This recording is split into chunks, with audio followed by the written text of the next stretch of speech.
Before their thunderous steps shook the ground, before the T-Rex roared or the Stegosaurus grazed, our planet was already ancient, scarred by cataclysm, sculpted by fire, and teeming with life so alien, it would feel more at home on another planet than our own. For over 4 billion years, Earth has been rewriting its own story, and the age of dinosaurs was just one wild chapter in an epic saga. So what came before them? We're talking about a world where continents were constantly crashing and pulling apart. Oceans vanished and returned. The skies rained acid, and microscopic life forms waged evolutionary warfare for billions of years. Giant bugs ruled the air. Fish walked. Supercontinents broke like puzzle pieces. And yet, almost no one talks about it. It's time to change that. This is the untold story of pre-dinosaur, a time of monsters without names, mass extinctions without survivors, and forgotten worlds buried deep beneath your feet. Are you ready to remember what history forgot? 4.6 billion years ago, there was no Earth. No blue oceans. No green forests. No sound. Just a swirling chaos of gas, dust, and cosmic debris spinning around a young, fiery sun. Then, boom. Not the kind of boom you'd hear in an action movie. This was the soundless violence of creation itself. Gravity pulled matter together, compressing it tighter and tighter, until a newborn planet ignited in a hellish birth. Earth had arrived, but it looked nothing like the world you know. For millions of years, Earth was a molten sphere of fire and fury. The surface was oceans of lava. Volcanoes erupted constantly. Asteroids, still left over from the solar system's formation, pelted the planet in a relentless bombardment. Imagine living inside an explosion that lasts 100 million years.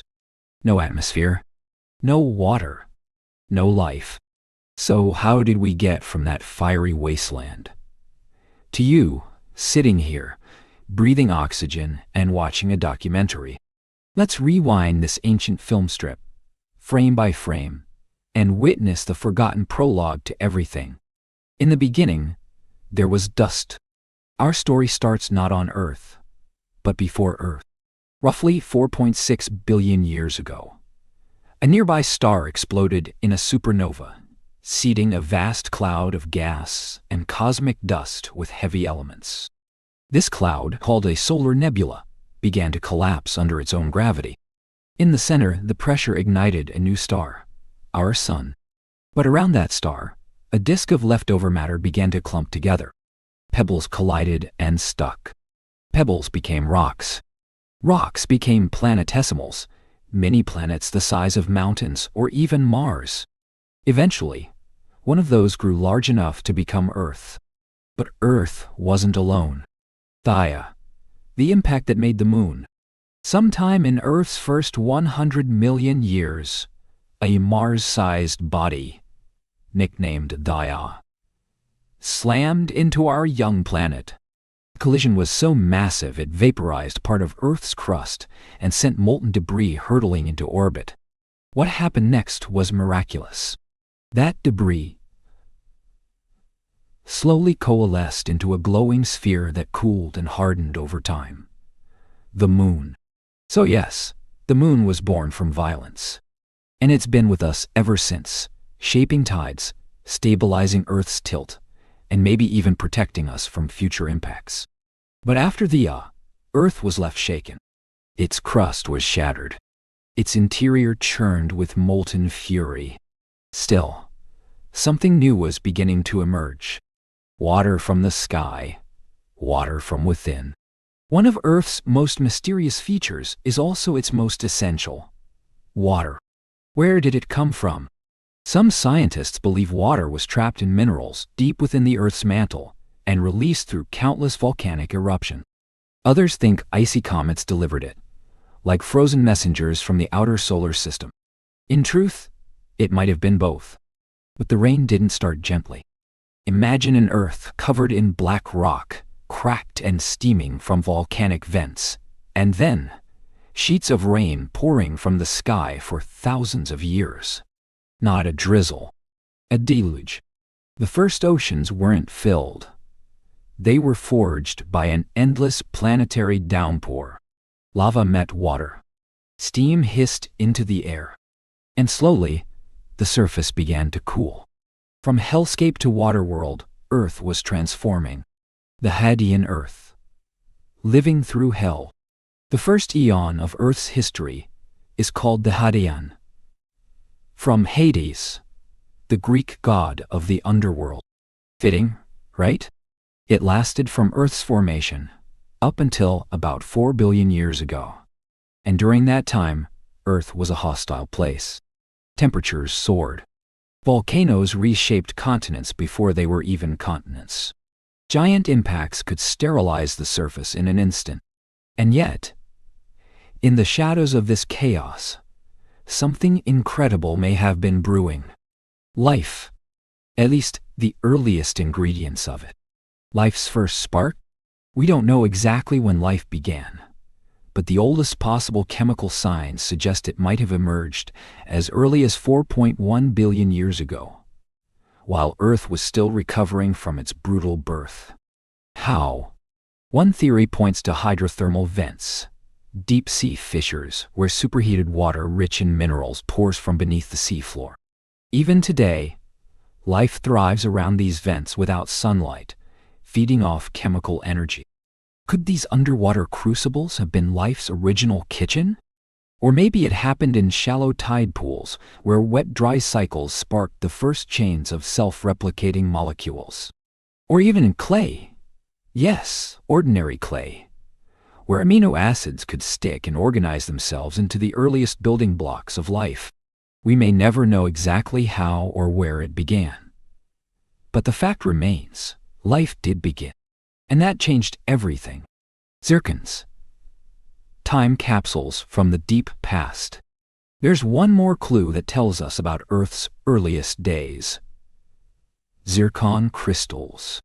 These tiny, nearly indestructible minerals are some of the oldest materials on the planet, dating back over 4.3 billion years.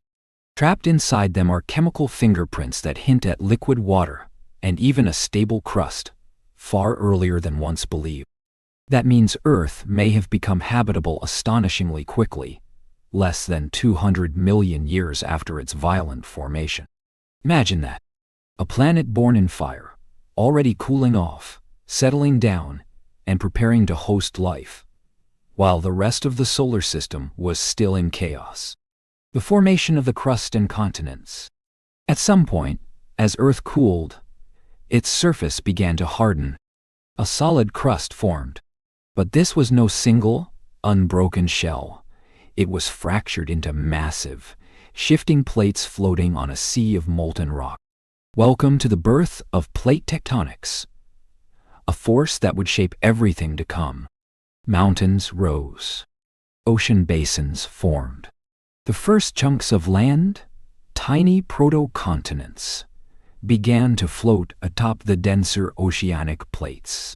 And beneath it all, Earth's iron core had already formed, generating a magnetic field that protected the surface from deadly solar radiation. All the pieces were in place.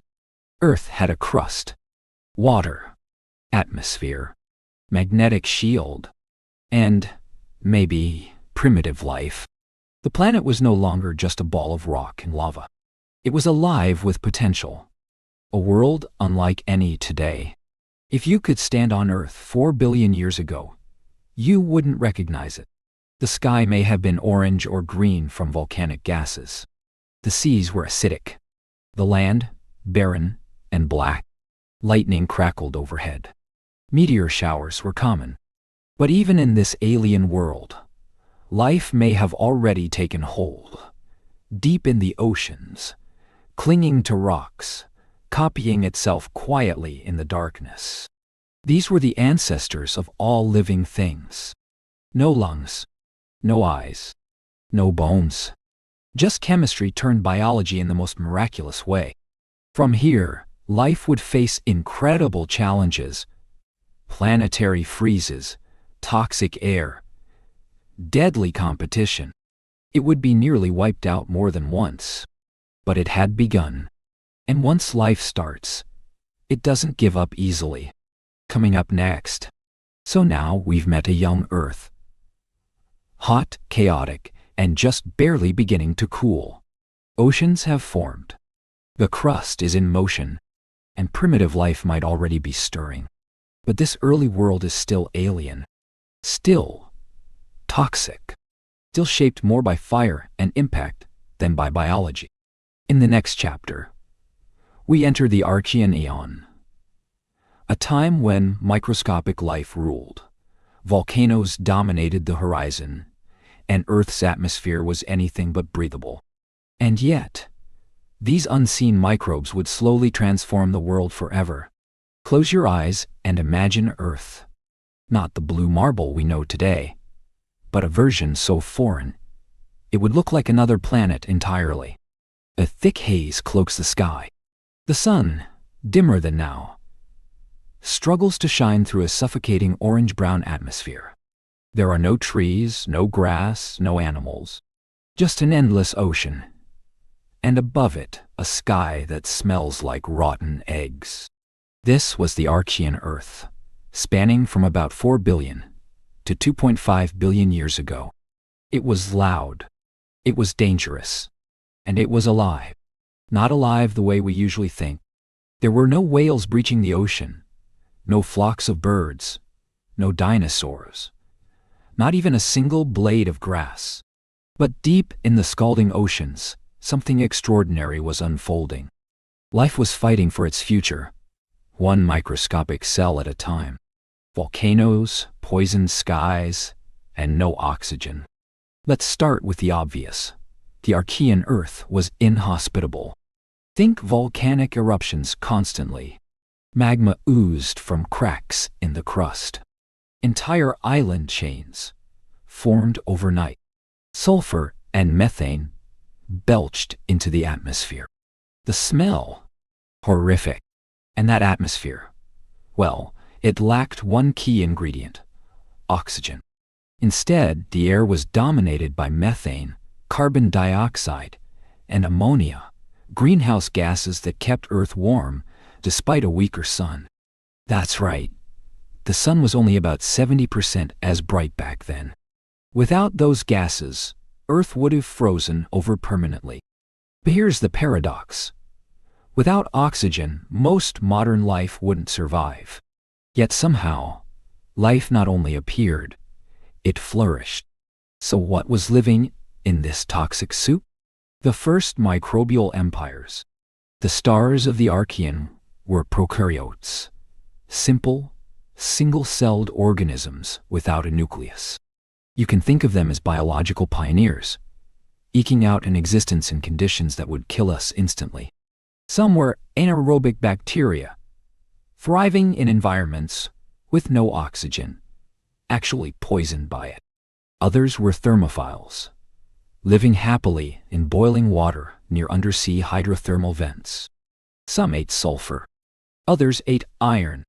Life, it seemed, would consume whatever chemistry the Earth threw at it. And then came a game-changer: cyanobacteria. These tiny organisms were different. They used sunlight to create energy. But unlike anything before, their process released oxygen as a byproduct.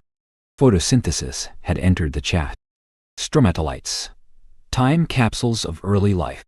If you ever visit Shark Bay in Western Australia, you'll find something that looks underwhelming. Just clumps of rock, clustered in shallow water. They don't move. They don't glow. They just sit there. But these are stromatolites, layered structures built by cyanobacteria, and they're alive. In the Archean, these mats of microbes formed colonies that layered over themselves generation after generation. As they photosynthesized, they trapped sediment and built towers of life, some still visible today, fossilized in ancient rock. Stromatolites are Earth's oldest known evidence of organized colony-based life. They're not just relics. They're survivors. And they tell a critical story. By 3.5 billion years ago, life wasn't just present. It was thriving. Why Archean life mattered so much. It's easy to overlook microbes. They're tiny. They don't roar or leap or sting. But the bacteria of the Archean eon accomplished something colossal. They began to reshape the planet itself. By releasing oxygen, slowly, invisibly, they started altering the atmosphere, bit by bit. But oxygen didn't just accumulate. At first, it reacted with iron in the oceans, forming banded iron formations. Stripes of red and gray rock you can still see today. These bands are geological signatures of the Earth taking its first deep breaths. Over time, oxygen would accumulate in the air. And for most life back then, that was terrifying news. But we'll get to that in the next chapter. Earth's surface gets an upgrade. During the Archean, Earth's crust was on the move. Remember, plate tectonics were already underway, but now, small land masses called cratons were beginning to stabilize. These became the building blocks of future continents. Cratons are ancient, incredibly tough slabs of rock, some over 3.5 billion years old. They're still with us today, hidden beneath modern continents. Think of them like the original tectonic bedrock that everything else built upon. And between these rising land masses, vast oceans teeming with microbial life. But no forests, no oxygen, no ozone layer to protect against UV radiation. Life was mostly underwater, and that's probably what saved it. Alien weather and an orange sky. Let's talk about the weird weather. With high levels of methane and no oxygen, the atmosphere was thick and hazy, possibly orange or brown, like Saturn's moon Titan. Clouds would form from sulfuric acid or even hydrocarbon smoggy dye. And lightning? Constant. Some scientists believe lightning in this volatile atmosphere may have helped create the first organic molecules long before. Even in the Archean, it continued to provide the raw energy life needed to push forward. But it also made Earth look nothing like it does now. Imagine a sky without blue, a sun dimmed by haze, storms you could see across the horizon, with thunder echoing across lifeless land. Alien, but ours. The faint young sun paradox. Here's something that still puzzles scientists. With the sun being 30% weaker, Earth should have been frozen solid during the Archean. And yet, it wasn't. Why? Greenhouse gases like methane and carbon dioxide likely built up in the atmosphere, trapping heat and preventing a global deep freeze. Microbial life may have even helped regulate this balance over time, inadvertently keeping the planet habitable. It's a strange idea. Microscopic life, too simple to even have a brain, accidentally stabilizing a planet's climate system. But hey, that's Earth for you. A planet where even the smallest forms of life can have world-changing effects. Archean Earth. A world in transition. By the end of the Archean, Earth was shifting. Oceans dominated, but bits of stable land were growing. Life was still microscopic, but it was laying the biochemical groundwork for everything to come. Cyanobacteria were now pumping oxygen into the seas at a steady pace. At first, this oxygen reacted with oceanic iron. But eventually, the oceans became saturated, and the oxygen began to leak into the atmosphere. And that would change everything. Because for life that didn't need oxygen, life that had thrived in its absence, this invisible gas was toxic. We were on the edge of the first mass extinction in Earth's history, and no one even knew it was coming. Coming up next.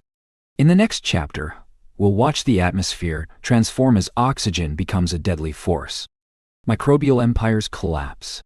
The oceans rust, bite, and Earth's biosphere enters a deadly evolutionary bottleneck. But from that chaos comes opportunity. It's the start of the greatest paradox in Earth's story. How death cleared the way for life as we know it. What if the very thing that gives you life was once one of the deadliest substances on Earth. Today, we take oxygen for granted. It fills our lungs, fuels our cells. Without it, we wouldn't last minutes.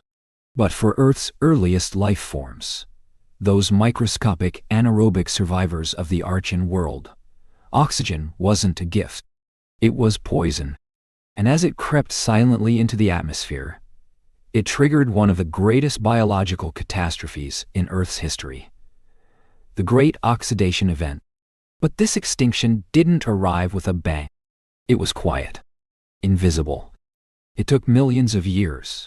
And when it was over, the world would never be the same again. Oxygen. A biological betrayal. Let's rewind. By the end of the Archean eon, cyanobacteria had been around for hundreds of millions of years, performing a trick called photosynthesis. They took in sunlight, carbon dioxide and water, and released oxygen as a byproduct. At first, this oxygen had nowhere to go. It bound with iron in the oceans, forming rust, literally. This process created the beautiful red and silver rocks we now call banded iron formations, which are still mined today for their precious metals. But after enough time, the oceans ran out of free iron. So, where did the oxygen go? It began to rise into the atmosphere. And that's when the trouble started. The first silent killer. For anaerobic life, organisms that evolved in a completely oxygen-free world, the appearance of oxygen was catastrophic. It destroyed cellular machinery. It oxidized molecules. It tore apart the biochemistry of an entire biosphere that had never needed it before. There was no ozone layer yet, either. So the oxygen didn't just harm life, it also made it possible for sunlight to produce toxic forms of oxygen like hydrogen peroxide and superoxide, which are like molecular wrecking balls. Imagine a slow, invisible flood of poison creeping into your habitat. There's no escape, no adaptation, no time to evolve. Entire microbial ecosystems, hundreds of millions of years old, collapsed. We don't have fossils of these extinctions. No bones, no gravestones. Just the silence they left behind in the geological record. Atmosphere. Remixed. Let's talk about what this did to the atmosphere. Before the Great Oxidation, Earth's skies were thick with methane, a powerful greenhouse gas. It kept the planet warm, despite the faint young sun. But when oxygen started rising, it reacted with that methane and broke it down, turning it into carbon dioxide, a weaker greenhouse gas. This was a double punch. Oxygen killed anaerobic life. The breakdown of methane cooled the planet dramatically. And so, Earth entered a new phase. A planet with oxygen. And possibly its first global ice age. A true planetary reset. Snowball Earth prototype. We'll talk more about Snowball Earth in the next chapter, but here's the teaser. It's possible that the Great Oxidation Event helped kick off one of the first planet-wide freezes. With less methane and more coal, the climate cooled. Some models suggest that ice may have reached the equator. Imagine a frozen planet, glinting like a white marble in space, locked in a deep freeze for millions of years. And yet, life did survive. It clung to volcanic vents, to cracks in the ice, to underground aquifers. And even in this devastation, a new kind of organism began to rise. The rise of aerobic life. Not all microbes hated oxygen. A rare few had evolved to tolerate it, and even use it. These were the ancestors of aerobic life. Organisms that could breathe oxygen and generate energy more efficiently than ever before. Why is that important? Because aerobic respiration creates about 18 times more energy than anaerobic methods. That meant these oxygen lovers could grow faster, move more, and build more complex structures. It was a total evolutionary game changer. So while most of Earth's biosphere was collapsing, these oxygen-using microbes were quietly taking over. Their time was coming. Earth's first blue skies. Here's something poetic. As oxygen began to dominate the atmosphere, Earth's sky literally changed color. Before oxygen, the sky may have been hazy, reddish, or orange, filled with volcanic gases and methane. But as oxygen levels rose and the atmosphere stabilized, Rayleigh scattering, the same effect that makes today's sky blue, took over. The first blue skies appeared. Imagine that moment. An alien world with a brand new shade of sky. Light bouncing in a way it never had before. Shadows changing. Sunsets glowing differently. To us, it's normal. But for ancient Earth, it was a revolution. A change in color meant a change in chemistry and in possibility. The ozone layer's debut. There's one more unsung hero born from the Great Oxidation. Ozone. As oxygen built up in the upper atmosphere, ultraviolet light from the sun started breaking old molecules into single atoms. These loose atoms collided with other oxygen molecules, forming ozone, OJ. This thin layer of ozone settled high above the planet and began absorbing deadly UV radiation. It was, quite literally, Earth's first sunscreen. Before ozone, land was too dangerous for life. Sunlight would have shredded DNA on contact. But with an ozone layer in place, Earth was slowly becoming more hospitable. Life could begin, eventually, to consider land. Geological signatures of the event. So how do we know all this happened? The Earth leaves behind clues. Tiny, but undeniable. Banded iron formations, BIFs, show us the oceans absorbing oxygen until they rusted. Red beds, oxidized sedimentary rocks, start appearing around 2.4 billion years ago, indicating oxygen in the atmosphere. Sulfur isotopes in rocks suddenly shift, signaling the change from a low oxygen to a higher oxygen world. It's like reading a crime scene report from 2.5 billion years ago. The victim. Anaerobic life. The weapon. Oxygen. The culprit. Cyanobacteria. The twist? That same culprit would one day enable all complex life, including us. Life after the fall. By 2.3 billion years ago, the Great Oxidation event had mostly run its course. Earth was now an oxygenated planet. But here's the strange part. For the next billion years, not much happened. This period is sometimes called the boring billion, a time when oxygen levels remained relatively low and evolution slowed to a crawl.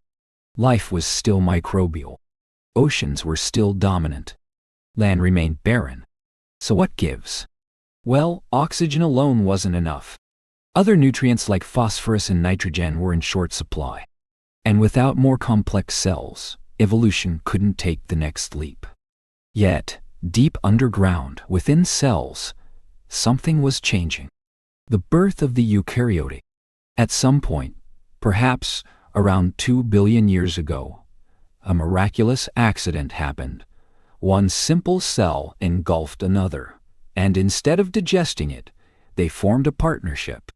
This event gave rise to the eukaryotic cell, the kind of complex cell that all animals, plants, and fungi are built from. That engulfed cell? It became the mitochondrion, your cell's energy factory. This wasn't just biological gossip. It was revolutionary. Because eukaryotes with their compartments and powerhouses could grow larger, process more information, and form multicellular organisms. It would take time. A lot of time. But the spark had ignited. Complex life was finally on the roadmap. The long legacy of the Great Oxidation. It's easy to see the Great Oxidation event as a tragedy.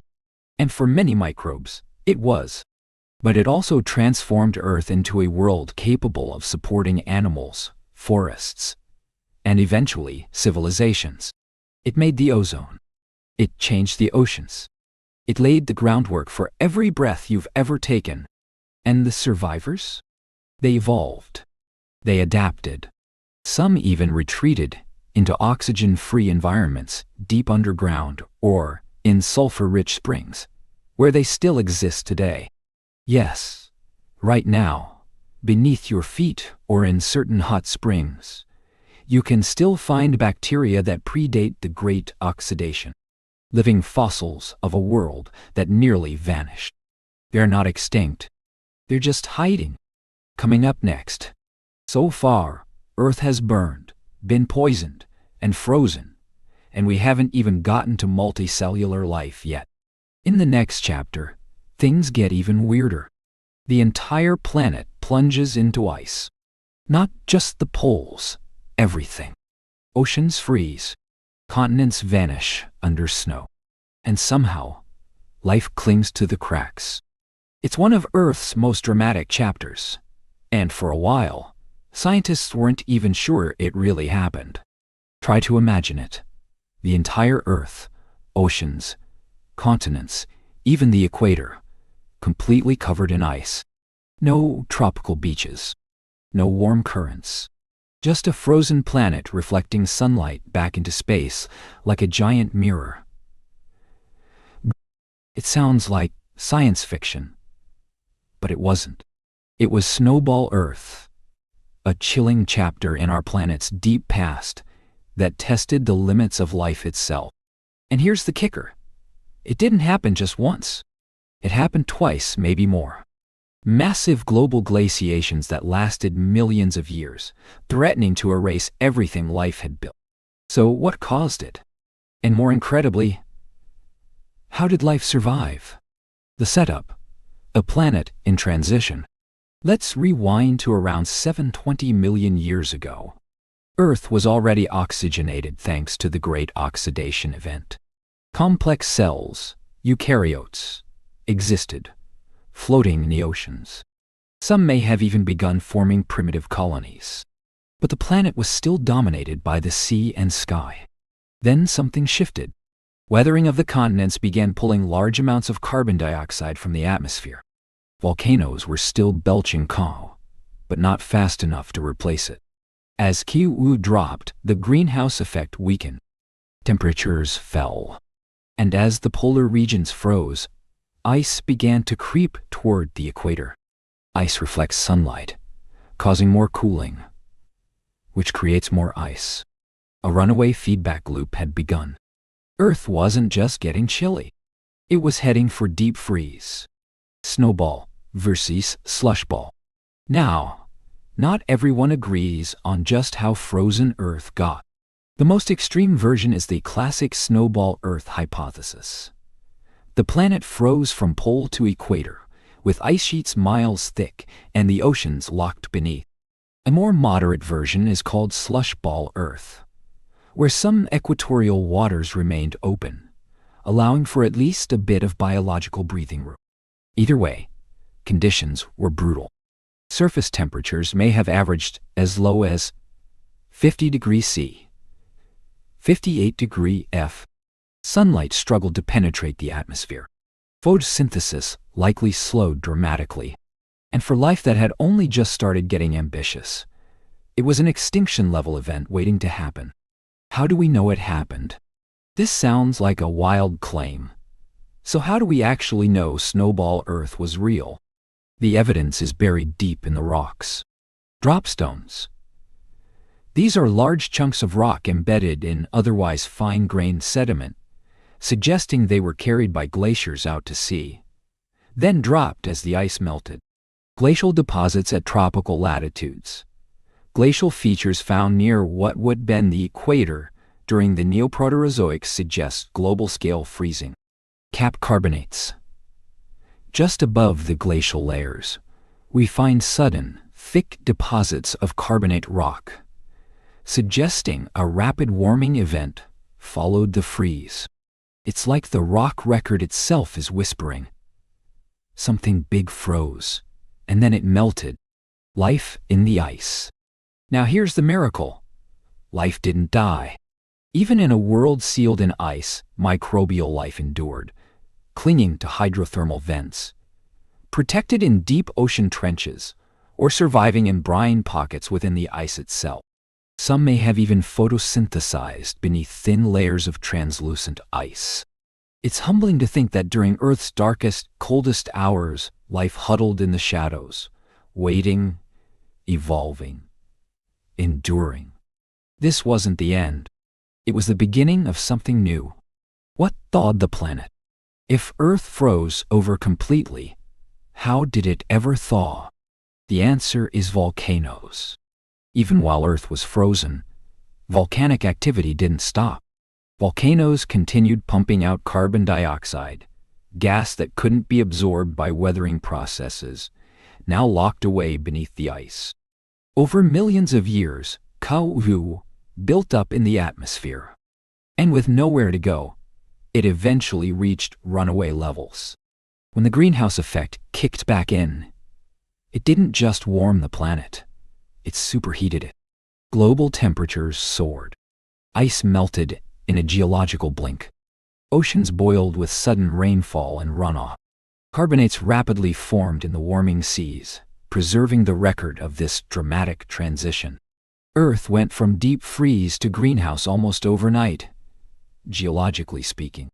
Snowball Earth changed the rules. Why does this matter? Because Snowball Earth wasn't just a weird blip. It reshaped life's trajectory. Extreme conditions favored the most adaptable. Microbial communities that could handle stress, recover from dormancy, or work together began to dominate. Some scientists believe this pressure helped drive the rise of multicellular life. In other words, the freeze didn't kill evolution. It supercharged it. Within 50 to 100 million years of the last snowball episode, we see something extraordinary appear in the fossil record. The first large, complex, soft-bodied organisms. The Ediacarans. Life wasn't just surviving anymore. It was preparing to explode. Was there more than one snowball? Yes. At least 2 major snowball Earth events are well documented. The Sturtian glaciation, 720 to 660 million years ago. The Marinoan glaciation, 650 to 635 million years ago. Some researchers even suggest there was a third earlier glaciation around 2.4 billion years ago, possibly linked to the great oxidation event we just explored. Snowball Earth wasn't a one-time deal. It was part of a long, turbulent climate cycle, a geological heartbeat that pushed Earth to its extremes. The role of continents and the carbon cycle. You might be wondering, what made Earth so vulnerable to freezing back then? A few key reasons. Supercontinents like Rodinia were breaking apart, exposing massive new coastlines to weathering, which pulled CO out of the air. Low solar output. The sun was still dimmer than it is today. Lack of complex land life. No plants or fungi yet to influence the carbon cycle or retain warmth. In essence, Earth's climate system was like a delicate set of dominoes, ready to tip at the slightest push. And tip it did. Earth's Great Reset. In the aftermath of Snowball Earth, the planet was reimagined. Oceans were rich in minerals released by the melt. Shallow seas returned, creating new ecological niches. Oxygen levels began to rise again. Temperatures stabilized. It was a clean slate, a reboot, a chance for life to reorganize. And almost immediately it did.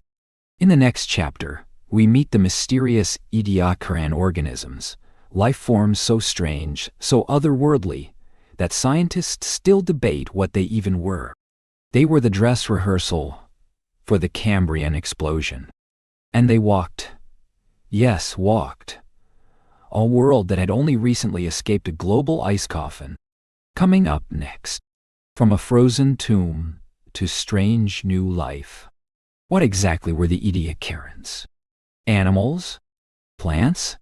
Something in between? Join us in Chapter 5.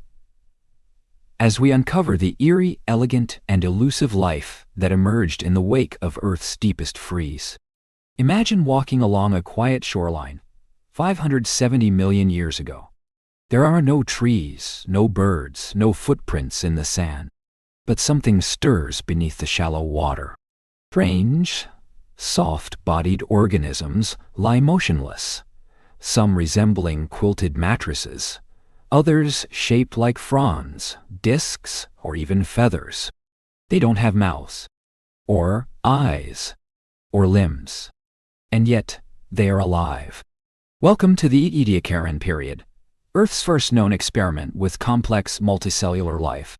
It was a time of gentle giants, motionless grazers, and evolutionary oddballs. And to this day, we're still asking the same question. What were they? The world after ice. Let's set the stage. The Marinoan glaciation, the last great snowball Earth, had just ended around 635 million years ago. The planet thawed. Oceans surged. Carbon dioxide levels skyrocketed, then stabilized. A burst of nutrients entered the sea from massive glacial melt and weathering. In short, life got a second wind. And in this new, warmer world, evolution took a bold step forward. The oceans weren't just full of microbial mats anymore. They were now home to something radically new, large, multicellular organisms. The Ediacaran biota had arrived. Soft-bodied, strange, and silent. Named after the Ediacara Hills in Australia, where the first fossils were discovered in the 1940s, these creatures were unlike anything seen before. Some were shaped like leaves, others like blobs or spirals. Some sat rooted to the seafloor. Others may have gently glided through the water. Many had bilateral symmetry, a left and a right side, which hinted at future evolutionary directions. But the strangest thing, they didn't fit neatly into any modern category. They weren't quite animals, weren't plants, weren't fungi. They seemed other. Scientists have called them failed experiments, evolutionary dead ends, or even members of an entirely separate kingdom of life. And honestly, they might have been. Fractals and quilts. Meet the cast. Let's meet some of these ancient aliens. Dickinsonia. Oval, segmented, and flat. Up to 1.4 meters long. Its quilted body has been called pillow-like. No clear head, no limbs. Sprigina. Small, segmented, and possibly mobile. One of the few Ediacarans that might have had a front end. Charnia. Fern-like and anchored to the sea floor. Its frond shape looks plant-like, but it was likely an animal. Tribrachidium. A bizarre three-lobed creature with radial symmetry, like something from a sci-fi dream. These weren't monsters or predators. They didn't seem to eat each other. Most likely absorbed nutrients through their bodies or grazed microbial mats like passive vacuum cleaners. They were peaceful, mysterious, ephemeral. No bones, no teeth, no clues. Why are Ediacarans so hard to place? Because they left behind almost nothing. They had no shells, no bones, no hard parts. So fossilization was rare and delicate. Most of what we know comes from soft impressions in fine sediment, often preserved only under very specific conditions. And unlike later creatures, they didn't burrow, bite, or build. There were no predator-prey arms races yet. Evolution was still stretching its legs. In many ways, the Ediacarans were the quiet before the storm. And the storm was coming. The rise of mobility. One of the biggest evolutionary questions about the Ediacaran period is this: when did organisms start moving? Evidence of mobility begins to appear in the form of trace fossils, simple grooves or patterns etched into the ocean floor. They suggest that some Ediacarans could crawl slowly along the bottom, leaving faint trails. These were the first whispers of behavior, of response, of intention. One trace fossil, called Helminthoidichnites, don't worry, no quiz, shows repeated meandering patterns, almost like a worm slithering in search of food. It wasn't fast. But it was a breakthrough, because movement changes everything. Ediacarans versus the Cambrian contenders. Here's where things get complicated. Roughly 541 million years ago, the Ediacaran period ends, and the Cambrian explosion begins. And suddenly, the fossil record changes dramatically. Hard shells, claws, eyes, burrows, jaws, predators. Many of the Ediacaran forms, gone, vanished. What happened? There are a few theories. Mass extinction, a rapid environmental shift, like a rise in oxygen, ocean chemistry change, or even a mild extinction event, may have wiped out Ediacarans who couldn't adapt. Outcompeted. Cambrian animals were faster, smarter, and harder. Ediacarans were soft, slow, and passive. Evolution may have simply left them behind. Some evolved. A few Ediacarans may have been ancestors to Cambrian animals, or were at least closely related. Whatever the truth, the Ediacaran world came to a close. And with it, a whole style of life may have disappeared forever. The fossils that changed everything. It's worth noting, we didn't always know about Ediacaran life. Before the 20th century, the Cambrian explosion was believed to be the true beginning of complex life. But then came discoveries in Australia, Newfoundland, and Namibia. Fossils etched into ancient seabeds showing complex forms before the Cambrian. The story of life had a whole lost chapter, and we are still learning how to read it. Are we descended from them? This is the million-dollar question. Are humans, are you, descended from the Ediacarans? Maybe. Some may have been evolutionary cousins, sharing common ancestry with later animals. Others were probably evolutionary one-offs, branches that grew, bloomed briefly, and were pruned by time. But they mattered, because they were proof that life could go beyond the single cell, that bodies could be built, that form could have function. They walked so trilobites could run. A final whisper from the deep. The Ediacaran period lasted only about 90 million years, but in that short window, life changed forever. It scaled up, reached out, experimented.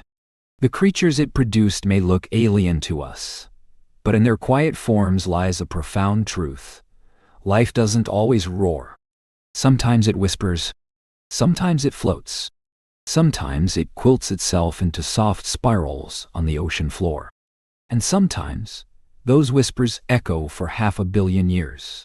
Coming up next, ready for the fireworks? In the next chapter, we enter the Cambrian explosion, when evolution stepped on the gas and created almost every body plan we know today. Eyes, jaws, exoskeletons, speed, predators. It's one of the most dramatic biological revolutions in history. Picture this. For billions of years, life on Earth was microscopic, mostly single-celled, and more or less invisible. Then, in a span of just 20 to 25 million years, barely a blink in geological time, evolution exploded with creativity. Eyes evolved, legs appeared, jaws snapped, armor hardened, predators hunted. It was the biological equivalent of the Big Bang, the Cambrian explosion. And it wasn't just a flourish of new creatures. It was the dawn of nearly every major body plan that still exists today. Worms, insects, crustaceans, even vertebrates, our distant ancestors, made their debut here. So what triggered this wild evolutionary party? And how did nature invent so much, so fast? Welcome to the Cambrian. Let's set the timeline. The Cambrian period began roughly 541 million years ago. At this point, the Ediacarans were vanishing, or had already gone. In their place, a burst of biodiversity, movement, and complexity, unlike anything Earth had ever seen. We find this record preserved beautifully in several key fossil sites around the world. most famously, the Burgess Shale in Canada and the Chengjiang biota in China. These fossil beds give us an intimate, often astonishing, look into early Cambrian life. Animals with compound eyes, armored exoskeletons, segmented bodies, tentacles, spines, and even early nervous systems. In short, life had leveled up.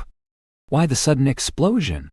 Scientists still debate what exactly caused the Cambrian explosion, but several key factors likely played a role. Oxygen levels rose.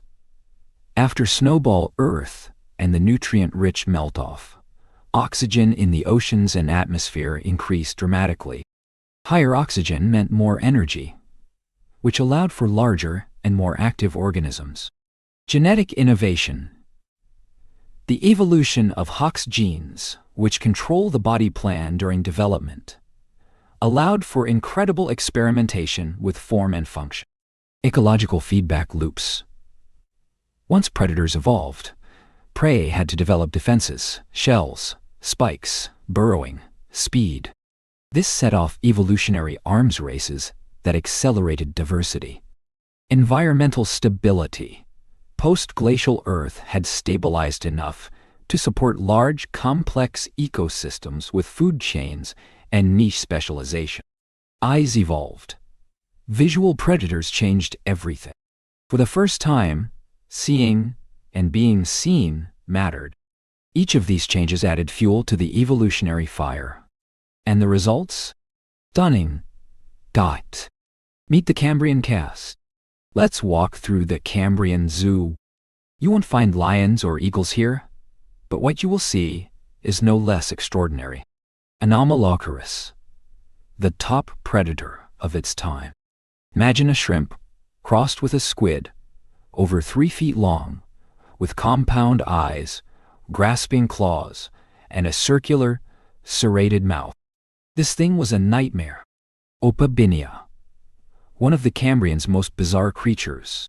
5 eyes, a backward-facing mouth, and a long proboscis, like an elephant's trunk, but ending in a claw. Hallucigenia, a spiny worm-like creature with legs on the bottom, spikes on the top, and no clear front or back. For years, scientists had it upside down in reconstructions. Wiwaxia, a soft-bodied crawler covered in armored scales and long defensive spines. Pikaia, this little fish-like creature had a notochord, a precursor to the backbone. That makes it a possible early relative of us, the very first steps toward vertebrate. It was like evolution had thrown a costume party, and everyone showed up in their weirdest outfits. The invention of skeletons.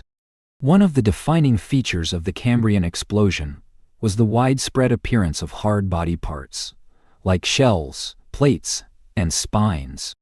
Why was this such a big deal? For one, it allowed animals to protect themselves against predators. It also improved structure and movement. But perhaps most importantly for us, hard parts fossilize. That's why the Cambrian record is so rich. We finally had creatures whose bodies could be preserved long after they died, etched into stone like time capsules. It was evolution's first mass experiment with durability. The importance of burrowing. This may sound small, but burrowing, digging into the seafloor, was a major evolutionary shift. Before the Cambrian, most life was on top of the ocean floor, living in or on microbial mats. When creatures began digging, they started reshaping the seafloor itself. Oxygen could mix into deeper sediments. Nutrient cycles changed. Entire ecosystems reorganized. This was the beginning of ecosystem engineering. Organisms changing their environment in ways that affected evolution itself. And let's be honest, once things start burrowing, hiding, hunting, and building, the game changes. Predators versus prey. Evolution's arms race. The Cambrian wasn't just a time of innovation. It was a time of conflict. Predators like Mammal-like didn't just eat, they hunted. Eyes evolved to see better. Shells thickened. Creatures began to dig, dart, or disguise themselves. These evolutionary battles set off feedback loops. The more advanced predators became, the more defenses prey developed. And the more specialized those defenses, the more predators evolved to overcome them. It was biology's version of an arms race. And it hasn't stopped since. The Cambrian blueprint. Here's the big takeaway. Most of the major animal body plans we know today were established during the Cambrian. Arthropods, insects, spiders, crustaceans, mollusks, snails, octopuses, echinoderms, starfish, sea urchins, annelids, segmented worms, chordates, the lineage that leads to fish, amphibians, reptiles, birds, mammals, and humans. This is the evolutionary toolkit Earth has been reusing, remixing, and refining for over 500 million years. New species would come and go. But the blueprints, set in stone, literally and figuratively, during the Cambrian. Was it really an explosion? Now, some scientists argue the term Cambrian explosion is a bit misleading. After all, 25 million years isn't exactly instant. But compared to the 3 billion years of near-static microbial life before it, it was blisteringly fast. Also, there's growing evidence that some evolutionary groundwork may have been laid during the late Ediacaran. The explosion wasn't out of nowhere. It was a build-up, followed by a release. Think of it like a long fuse finally reaching the powder keg. Boom. The aftermath. By the end of the Cambrian, Earth had changed forever. Ecosystems were diverse and complex. Food chains had formed. Predation was common. Life was no longer just surviving. It was thriving, competing, and adapting at breakneck speed. This explosion set the stage for everything that came after. Giant sea monsters, land plants, flying insects, dinosaurs, mammals, and eventually, us. But the Cambrian wasn't the end of evolution's creativity. Not by a long shot. The next phase, eyes sharpen. Predators multiply. And one sensory upgrade changes the balance of life forever. Coming up next. In the next chapter, we look at the rise of vision and how the ability to see changed the course of evolution. The arms race gets deadlier. Brains grow. Bodies evolve. This is when the real predators start to emerge. Imagine living in a world where no one could see you. For billions of years, that was the norm. Life felt its way through the darkness, responding to heat, touch, chemicals. But no one had ever looked into the eyes of another, because eyes didn't exist. And then, they did. The invention of vision changed everything. It didn't just give organisms a new sense. It rewrote the rules of survival. Suddenly, there was nowhere to hide. Predators could stalk prey. Prey could spot danger. Movement, color, light, shadow, all became part of nature's language. This single evolutionary innovation kicked off an arms race that would ripple across the tree of life forever. Let's explore how sight helped shape the first true predators, and how it lit the match for a new era of evolution. Before there were eyes. In the Precambrian and early Cambrian world, life mostly relied on chemoreception, sensing chemicals, tactile cues, and perhaps primitive light sensitivity to navigate. Some microbes and flatworms had eye spots, basic pigment patches that could detect light versus dark. That was enough to tell them when to burrow or when to move away from danger. But they couldn't form images. No focusing. No depth perception. No direction. Then, somewhere in the early Cambrian, evolution took a leap. Image-forming eyes began to emerge. And with them came hunters. The eye that started it all. One of the earliest known animals with complex eyes was Anomalocaris, the strange, shrimp-like apex predator of Cambrian sea. Its compound eyes, much like those of modern insects, had thousands of individual lenses, each capturing part of the visual field. Together, they created a wide, mosaic-like view of the world. An Anomalocaris could likely see prey from a distance, track movement, react fast. For the first time, a predator didn't just bump into dinner. It chose it. This was new and terrifying. Seeing, thinking. Vision didn't just change how creatures hunted. It changed how they thought. Eyes brought in massive amounts of new information. To process it, organisms needed more complex nervous systems, leading to the early evolution of brains. Animals began forming head-like structures, where sensory input and processing happened. Directional movement became more common. Reaction times improved. Coordination emerged. This was the start of cephalization, the clustering of sensory organs and nerve centers into a head. Sound familiar? That evolutionary step would lead, millions of years later, to birds, wolves, apes, and arms races in action. Now let's zoom out and look at the big picture. As predators like Anomalocaris developed better vision and speed, prey animals responded in kind. Trilobites grew hard shells and even their own compound eyes. Wiwaxia developed spines for protection. Other creatures evolved camouflage, burrowing behavior, or sudden bursts of speed. The result? A coevolutionary arms race, where each advance by predators pushed prey to evolve better defenses, and vice versa. This push and pull dynamic didn't just drive individual species to adapt. It accelerated evolution itself. And it all started with seeing. The anatomy of an eye. So what is an eye, really? At its core, an eye is just a light detector, but one that can process light with direction, intensity, and eventually shape. There are two main types of eyes we see evolving in early animals. Compound eyes, found in arthropods, like trilobites and insects. These are made of thousands of individual units called ommatidia, great for detecting motion and wide fields of view. Simple camera-type eyes, found in vertebrates and some mollusks, like the nautilus and octopus. These have a single lens focusing light onto a retina, like a camera. Both types began forming in parallel during the Cambrian, and both allowed organisms to see the world in ways no life form ever had before. The eye explosion theory. Some scientists even suggest that the Cambrian explosion itself may have been sparked, at least in part, by the evolution of vision.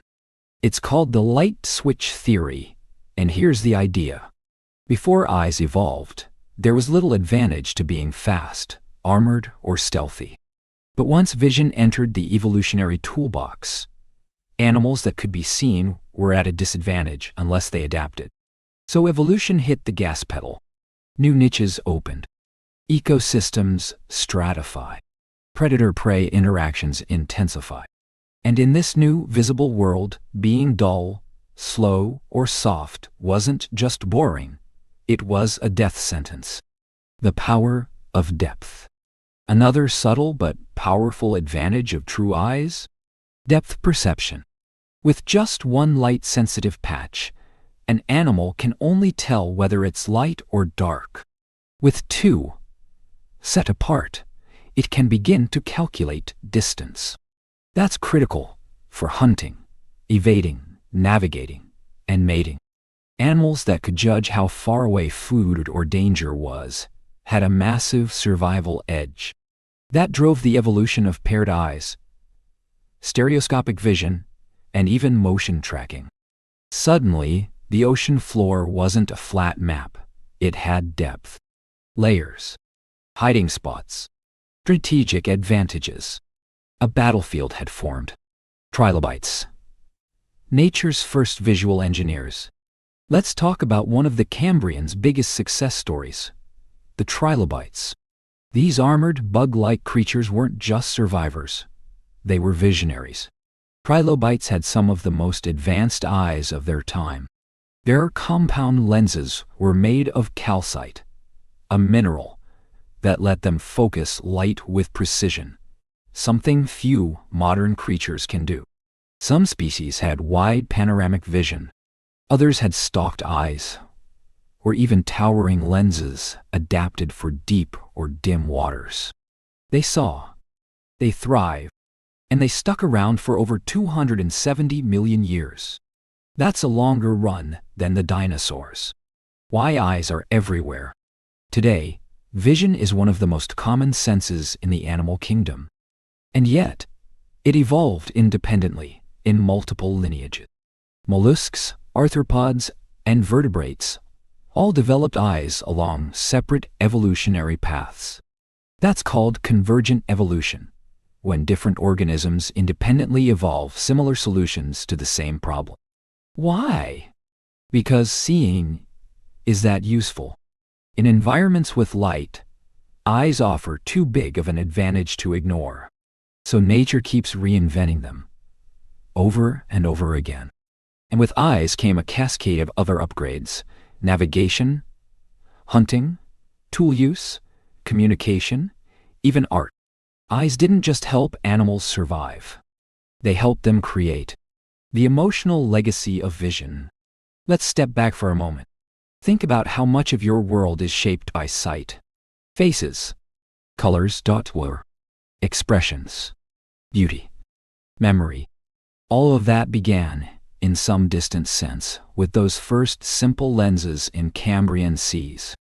The act of seeing helped life become more social, more strategic, more sensitive. It let creatures fall in love, choose mates, raise young, warn others, form bonds. Vision didn't just change biology. It changed consciousness. Coming up next. So far, we've stayed mostly in the sea. But evolution was far from finished there. In the next chapter, we meet the monsters of the Paleozoic oceans: giant armored fish, enormous sea scorpions, and terrifying predators that ruled the deep long before sharks. If you thought the Cambrian was wild, wait until you meet the apex predators of the Devonian. Forget the dinosaurs. Long before anything ruled the land, Earth's seas were home to some of the most terrifying predators to ever exist. This was the Paleozoic era, spanning nearly 300 million years, from around 541 to 252 million years ago. And during this time, oceans weren't just teeming with life. They were staging the greatest evolutionary show the planet had ever seen. Giant sea scorpions, razor-jawed fish with heads of armor, spiral-mouthed monsters. If you think sharks are scary, wait until you meet their great-grandfathers. So, let's dive in and meet the true rulers of Earth's forgotten oceans. From Cambrian chaos to Ordovician order. After the Cambrian explosion lit the evolutionary spark, the Ordovician period, 485–443 million years ago, took that momentum and ran with it. The oceans became more structured. Coral reefs began to form. Plankton diversified.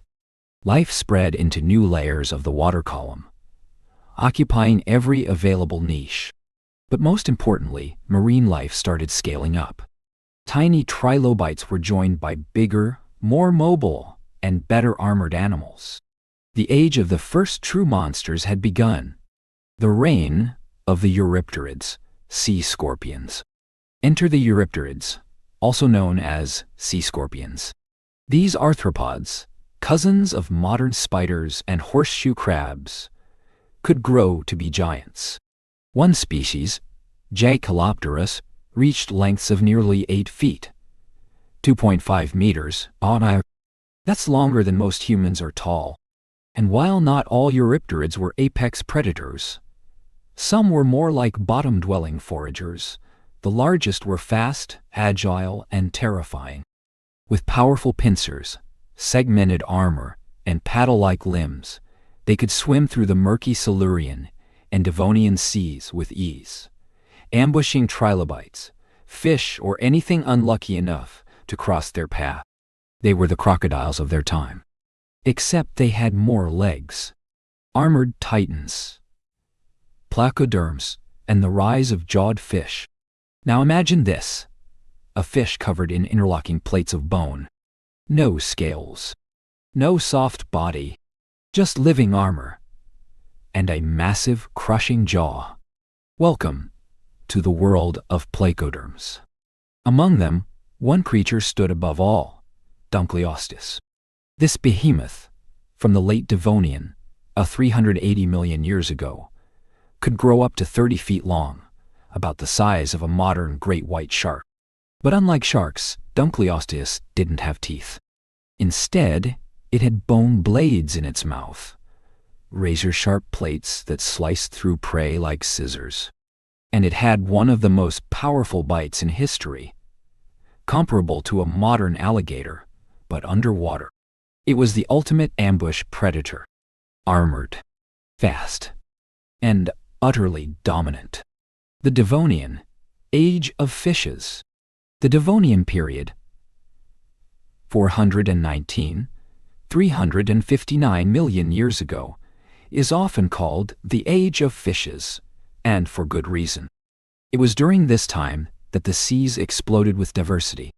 Cartilaginous fish, early sharks, began their long reign.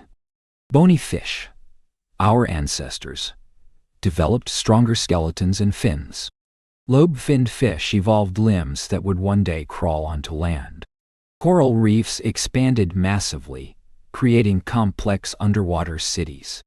The ocean was no longer just open water. It was a dynamic, multi-layered world of ambush, escape, and evolution. And predators ruled it all. Why the ocean was so dangerous? So why did these marine monsters grow so big, so fast? Few reasons. Oxygen-rich waters. During parts of the Paleozoic, ocean oxygen levels were unusually high, allowing for larger body sizes and faster metabolisms. Lack of competition. With no land predators to worry about, marine predators could evolve without restraint. Prey abundance. The ocean was full of trilobites, mollusks, early fish, and soft-bodied animals, perfect fuel for growing predators. Evolution took advantage of these ideal conditions. And what it built was awe-inspiring, but also terrifying. Trilobites, still hanging on. Despite the rise of sea monsters, trilobites didn't vanish overnight. In fact, they adapted. Some developed spines. Others evolved burrowing behavior.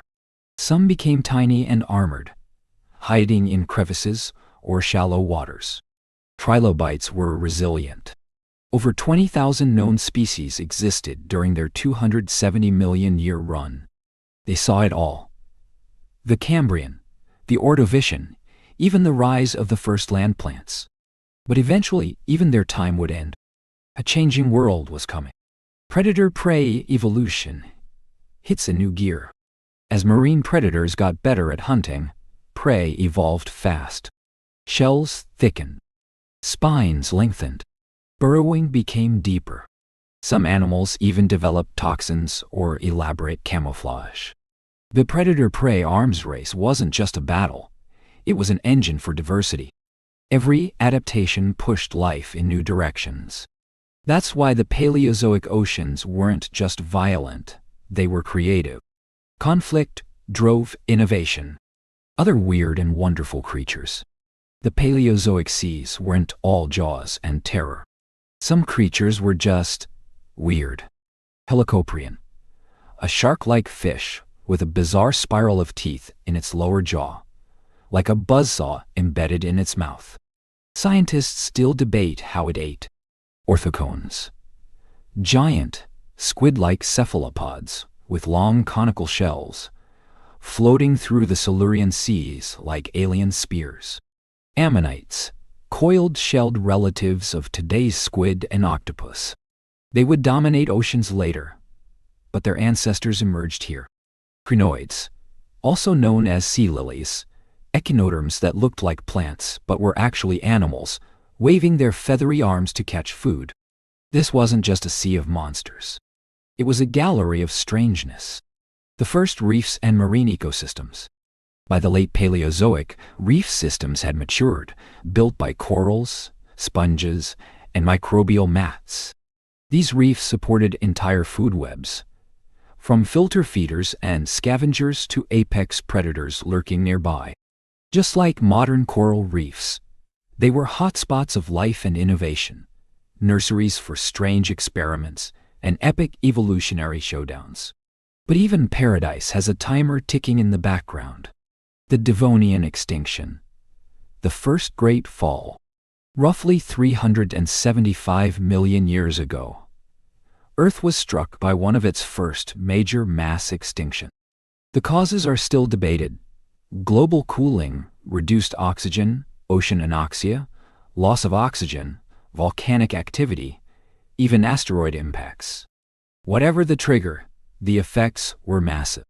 75% of marine species wiped out. Reef systems collapsed. Most placoderms, like Dunkleosteus, vanished. Trilobite numbers were slashed. The oceans, once a playground of giants, fell silent. But nature doesn't stay quiet for long. The legacy of Paleozoic predators. The marine monsters of the Paleozoic may be gone, but their legacy lives on. Sharks still rule parts of the sea. Fish still dominate oceanic ecosystem. Our own ancestors, the lobe-finned fish, had already begun preparing for life outside the ocean. Everything that came next, amphibians, reptiles, mammals, stood on the fins, jaws, and eyes of these ancient sea creatures. They were the first to conquer a complex world, and they did it without ever stepping on land. Coming up next, in the next chapter, we finally breach the surface. Land, once barren and lifeless, begins to transform. Plants take root, insects swarm, and fish with lungs and limbs make the boldest move in Earth's history. They crawl out of the sea and into destiny. For over 3 billion years, life clung to the oceans. Safe in their wet embrace, shielded from radiation, nourished by minerals. Land? It was a wasteland. Barren. Silent. Hostile. No soil. No shade. Just rock, wind, and sunlight that could shred DNA like paper. And then, something changed. Tiny green shoots pierced the surface. Roots gripped the ground. Gills became lungs. Fins became limbs. And one by one, life began to crawl from the water onto solid ground. This was the greatest migration in Earth's history, the conquest of the land. It didn't happen in one leap. It happened in 1,000 tiny steps. By plants, by insects, by fish who dared to walk. Here's how it happened. The first land colonizers, plants and fungi. Before animals could venture out, someone had to terraform the land. Turn rock into soil, rock face into forest. That job fell to the plants. But before them, likely as early as 500 million years ago, came a quiet, unassuming hero, fungi. Fungi, some in symbiotic relationships with cyanobacteria or algae, aka lichens, began growing on rocks, breaking them down with acids, slowly creating the earliest protosoils. Then came non-vascular plants like liverworts and mosses. These were small, ground-hugging green mats with no true roots or stems. They needed water to reproduce, but they had one huge advantage: photosynthesis.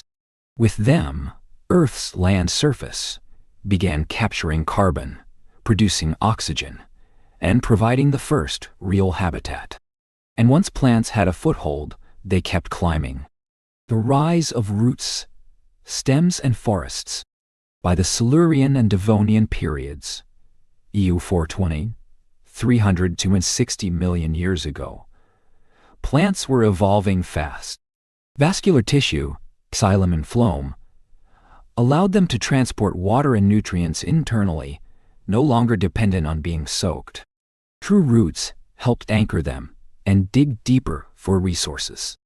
Leaves increased their photosynthetic power. Then came the trees. Yes, trees. By the late Devonian, ancient relatives of ferns, club mosses, and horsetails formed the world's first forests. Towering up to 30 meters tall, these proto-trees transformed Earth's atmosphere and terrain. They created shade, pumped oxygen into the air, and, perhaps most importantly, trapped carbon. This dramatic increase in plant life helped reshape the climate and opened the door for animals to follow. Insects. The first animals to arrive. While vertebrates were still flopping in shallow pools, arthropods, insects, centipedes, and millipedes had already claimed the land. How? Exoskeletons. I.e., their hard chitinous shells protected them from drying out and UV radiation. Many also had jointed legs perfect for crawling across uneven terrain. The earliest land arthropods were likely detritivores, scavengers feeding on decaying organic matter. Eventually, they diversified into predators and herbivores. By the Carboniferous period, insects were thriving. And because oxygen levels were sky-high, up to 35%, compared to 21% today, some of them got huge. Meganeura, a dragonfly-like insect with a wingspan of over 2 feet. Arthropleura, a giant millipede relative that could grow up to 8 feet long. The land was no longer just colonized. It was buzzing with life. Tetrapods, fish out of water. Meanwhile, back in the water, something strange was happening. Some fish had developed lungs, outpouchings of their digestive tract that let them gulp air when oxygen levels were low. Others had sturdy, lobe-like fins supported by bone. Eventually, those lobed fins began to resemble limbs. Meet Tiktaalik, a fishapod from around 375 million years ago. It had gills and scales like a fish, but also a neck, flat skull, and shoulder bones, features we associate with land animals. Tiktaalik could likely push itself up in shallow water or even wiggle over damp land. It wasn't walking yet, but it was close. Soon after came true tetrapods, 4-limbed vertebrates capable of moving and breathing on land. Why leave the water? It's a fair question. Why would anything want to leave the ocean? A few possibilities. Predator avoidance. Land offered safety from large marine predators. Food sources, algae, insects, and decaying matter were abundant on land. Drought survival. In seasonal ponds, fish with lungs had an advantage. They could survive when water levels drop. Egg protection. Shallow land might have offered a safer place to lay eggs, free from aquatic predators. It wasn't one reason. It was dozens, working together over time. Evolution doesn't follow a single path. It follows every path. Challenges of terrestrial life. Stepping onto land wasn't easy. It meant overcoming massive hurdles. Gravity. Water supports the body. Land does not. Animals needed stronger bones and muscles. Desiccation. Land is dry. Bodies had to evolve skin, shells, or behaviors to retain moisture. Reproduction. Many aquatic animals release eggs and sperm into water. On land, new strategies, like internal fertilization or protective eggs, had to evolve. Sensory changes. Vision, hearing, and smell all behave differently in air. Evolution adjusted. Those first land pioneers didn't just change their address. They had to rewrite the rule book. The amphibian era. By the end of the Devonian and into the Carboniferous, amphibians were dominating wetlands. These were the descendants of lobe-finned fish, creatures like Ichthyostega and Acanthostega. They had limbs with digits, lungs for air, but still relied on water to reproduce. In other words, they were caught between two worlds. Their eggs were soft and needed to stay moist. Many adults still had gill-like structures or spent time in water, but they were true tetrapods. And they paved the way for a game-changing innovation: the amniotic egg, the egg that conquered the land. The amniotic egg was a revolutionary design. With its own protective membranes and internal fluid, it let animals reproduce away from water. No more returning to ponds. No more vulnerable jelly-like eggs. This innovation, seen first in reptile-like tetrapods, freed animals to explore dry plains, forests, and deserts. It was the evolutionary equivalent of going off-grid. Amniotes gave rise to reptiles, and eventually, mammals and birds, building the first ecosystems. By the late Paleozoic, land was alive. Towering lycopod forests stretched across continents. Rivers and swamps were filled with amphibians and insects. Early reptiles began to scurry in leaf litter. Fungi decomposed dead trees, recycling nutrients. The atmosphere was rich in oxygen. The climate was humid. Earth's surface was no longer barren rock. It was an interconnected web of life.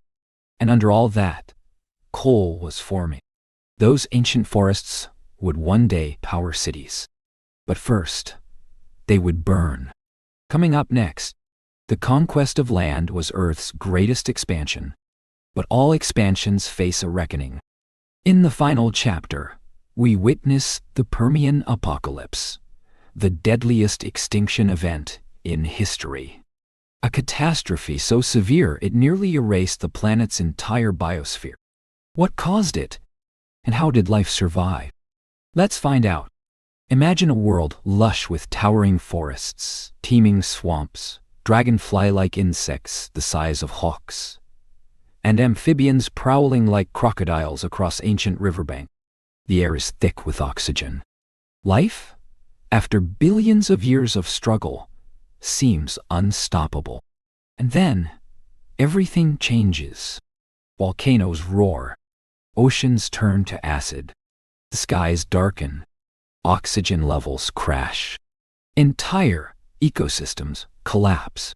This was the Permian-Triassic extinction event, the single deadliest catastrophe Earth has ever seen.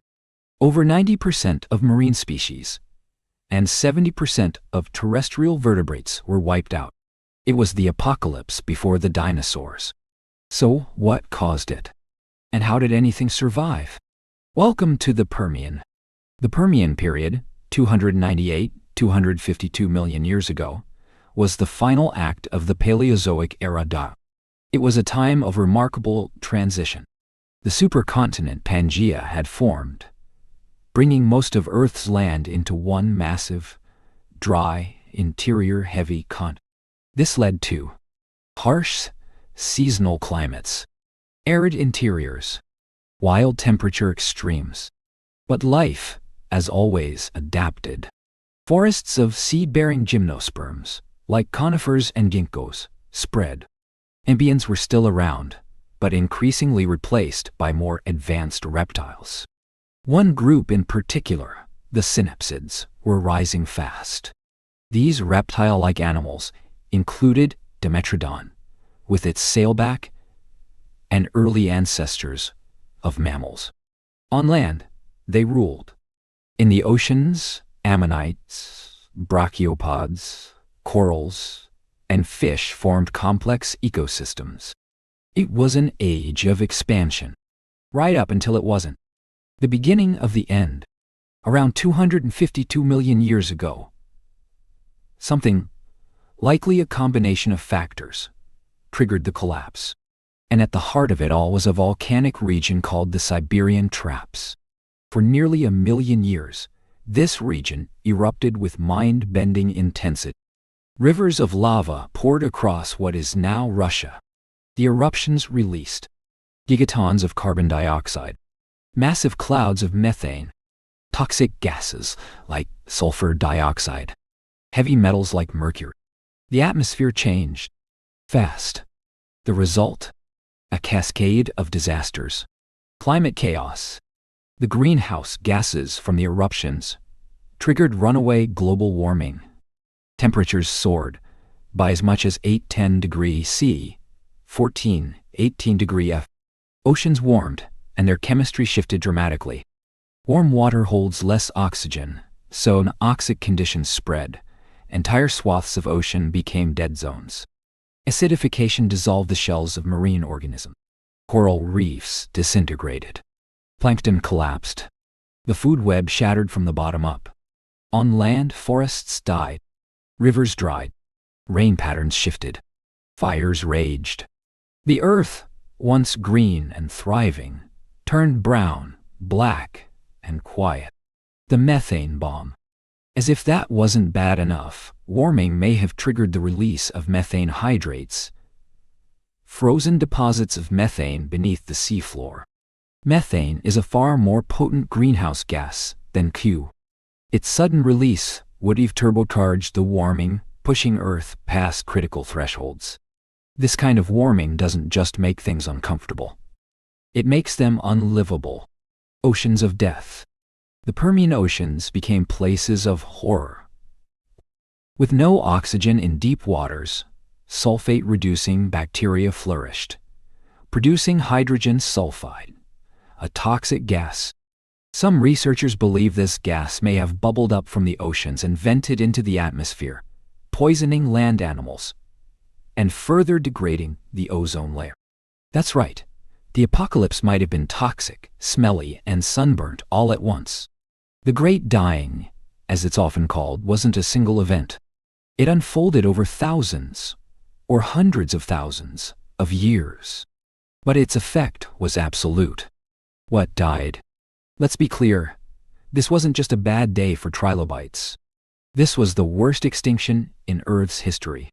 Here's what was lost. Trilobites, gone. Completely extinct. Ammonoids, almost wiped out. Brachiopods. Most species perished.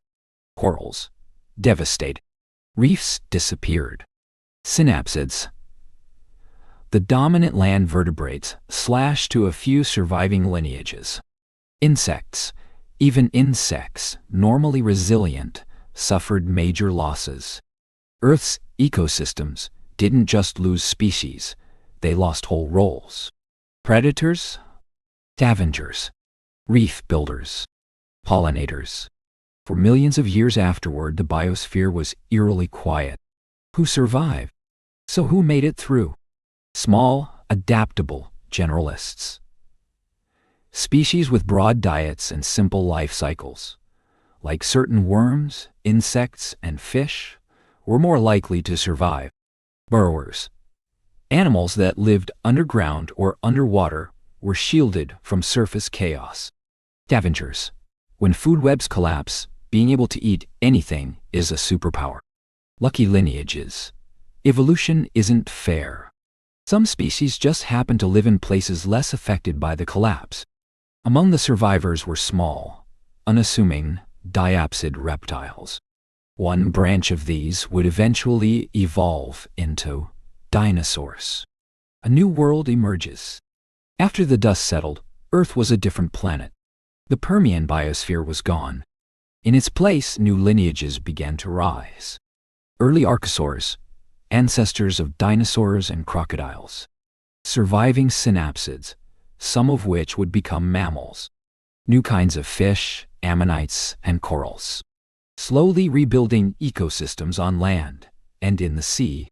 It took millions of years for biodiversity to recover. Some scientists estimate 10 million years or more.